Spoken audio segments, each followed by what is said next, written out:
বিশ্ব বাণিজ্যে নতুন উত্তেজনার ইঙ্গিত দিয়েছে যুক্তরাষ্ট্র। জোরপূর্বক শ্রম বন্ধের ব্যর্থতার অভিযোগ তুলে বাংলাদেশ সহ একাধিক দেশের উপর অতিরিক্ত 10% শুল্ক আরোপের প্রস্তাব দিয়েছে ট্রাম্প প্রশাসন।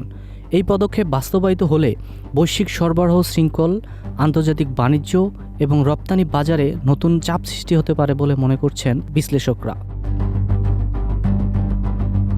যুক্তরাষ্ট্রের বাণিজ্য প্রতিনিধি কার্যালয় সম্প্রতি এমন একটি প্রস্তাব উত্থাপন করেছে, যার আওতায় বিশ্বের বেশ কয়েকটি দেশের উপর শাস্তিমূলক শুল্ক আরোপ করা হতে পারে। ব্রিটিশ বার্তা সংস্থা রয়টার্সের এক প্রতিবেদনে জানানো হয়েছে, শ্রম অধিকারের সংক্রান্ত অভিযোগের ভিত্তিতেই এই উদ্যোগ নেওয়া হয়েছে। প্রস্তাবটি কার্যকর হলে আন্তর্জাতিক বাণিজ্য ব্যবস্থায় নতুন এক বিতর্কের সূচনা হতে পারে। ইউএসটিআর-এর প্রস্তাব অনুযায়ী যেসব দেশ শ্রমিকদের জোরপূর্বক শ্রমে নিয়োজিত করার অভিযোগ প্রতিরোধে ব্যবস্থা নিতে ব্যর্থ হয়েছে বলে মনে করছেন ট্রাম্প প্রশাসন, তাদের বিরুদ্ধেই অতিরিক্ত বাণিজ্যিক ব্যবস্থা গ্রহণ করা হবে। সেই তালিকায় বাংলাদেশেরও নাম রয়েছে।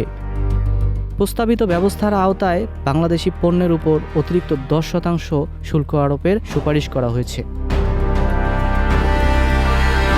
তবে বাংলাদেশ সহ সংশ্লিষ্ট দেশগুলো এই অভিযোগ অস্বীকার করেছে। তাদের দাবি, শ্রম অধিকার সুরক্ষায় আন্তর্জাতিক মানদণ্ড অনুসরণ করা হচ্ছে এবং জোরপূর্বক শ্রমের অভিযোগ বাস্তব পরিস্থিতিকে প্রতিফলিত করে না।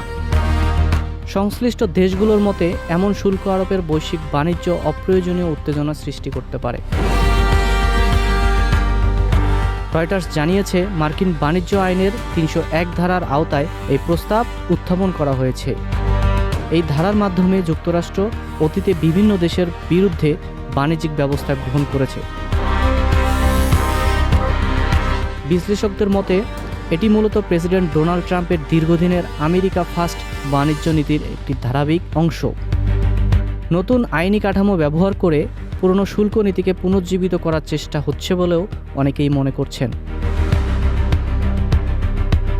ট্রাম্প প্রশাসন অতীতেও বিভিন্ন দেশের উপর জরুরি অর্থনৈতিক ক্ষমতা ব্যবহার করে শুল্ক আরোপ করেছিল, কিন্তু চলতি বছরের ফেব্রুয়ারিতে একটি মার্কিন আদালত সেই নীতির বৈধতা নিয়ে প্রশ্ন তোলে।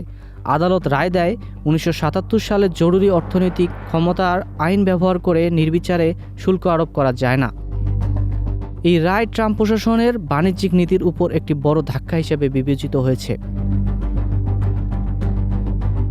যদিও ওই সিদ্ধান্তের বিরুদ্ধে প্রশাসন আপিল করেছে, তবুও আপিলের ফলাফলের অপেক্ষায় না থেকে নতুন আইনি পথ অনুসরণ করার কৌশল নেওয়া হয়েছে বলেও অনেকেই ধারণা করছেন।